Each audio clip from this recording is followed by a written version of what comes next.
Investigative reporter Evan Watson has spent a lot of time detailing the problems with getting an ambulance for your emergency. Tonight, his deepest look yet at the problem and why it's leading to burnout with ambulance workers.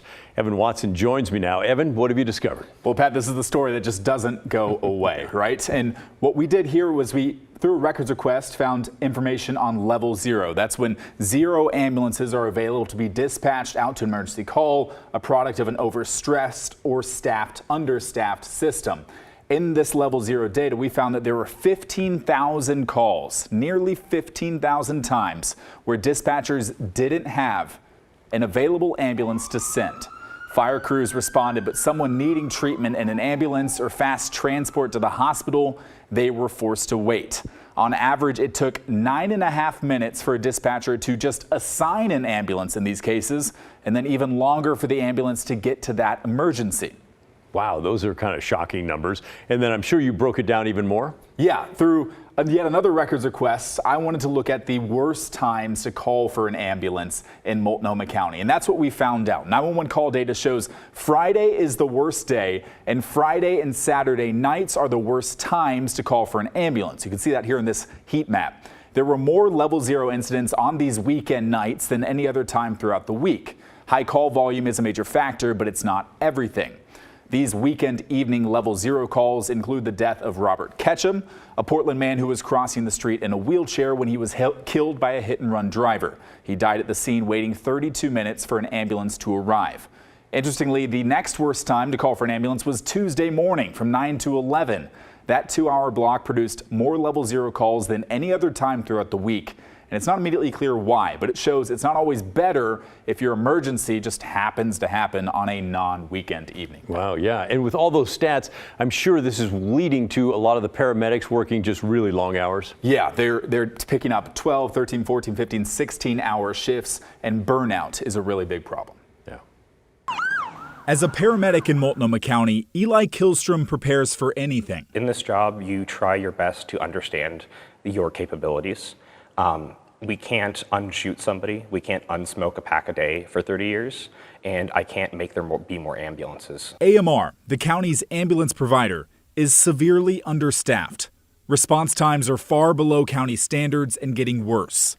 It's a dangerous situation for anyone who needs emergency treatment and transport.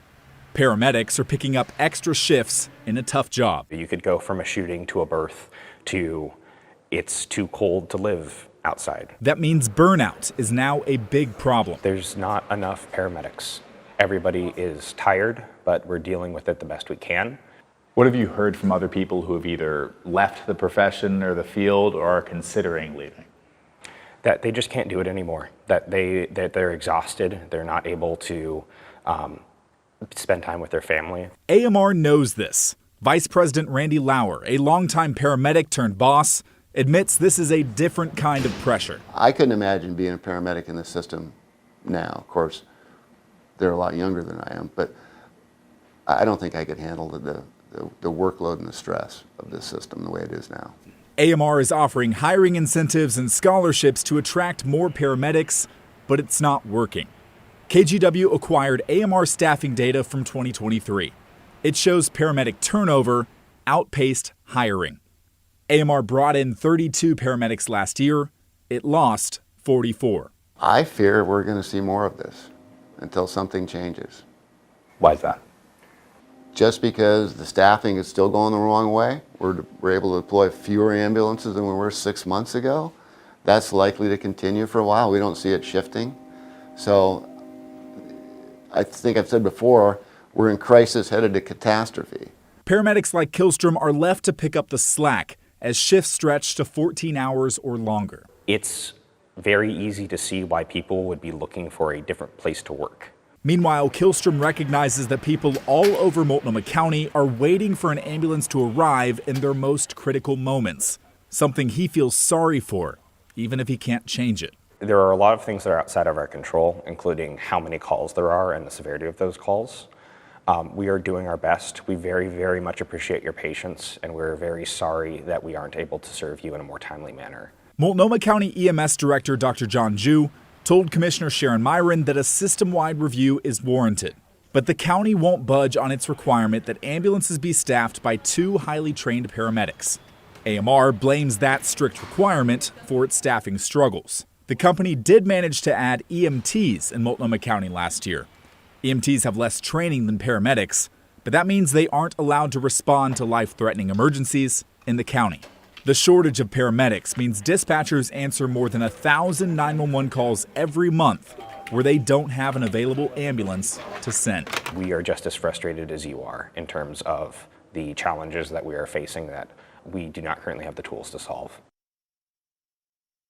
So, Evan, who are the players? Who's for this and who's against it? Right. With that 2 paramedic requirement, you have Multnomah County saying that produces the best healthcare results. You also, interestingly, have the union that represents the paramedics in the county saying that they want to keep the 2 paramedic requirement. It's best for the paramedics they represent. On the other side of things, you have AMR saying the only way to solve this problem is to go to a 1 paramedic, 1 EMT model. You also have Portland Fire coming out recently, the chief saying that it's egregious that we haven't gone to this model yet. And then a commissioner and all the other people that we see in our comments and emails and calls saying, hey, we need to do something. I want an ambulance there, even if it's staffed slightly differently, rather than waiting and nothing coming. Yeah, because we've seen it's not getting better. Right. Thanks, Evan. Great stuff. And by the way, we went through a lot of those numbers really quick. If you want to take your time, Evan has 2 terrific stories that he's written on this and published on kgw.com. You can go check them out as soon as the show's over. In the meantime, what are you thinking about after seeing Evan's report? Any solutions come to mind when thinking about this ambulance crisis? Send them our way. We'd love to hear from you. The email is thestory@kgw.com or call and leave a voicemail. The number is 503-226-5090.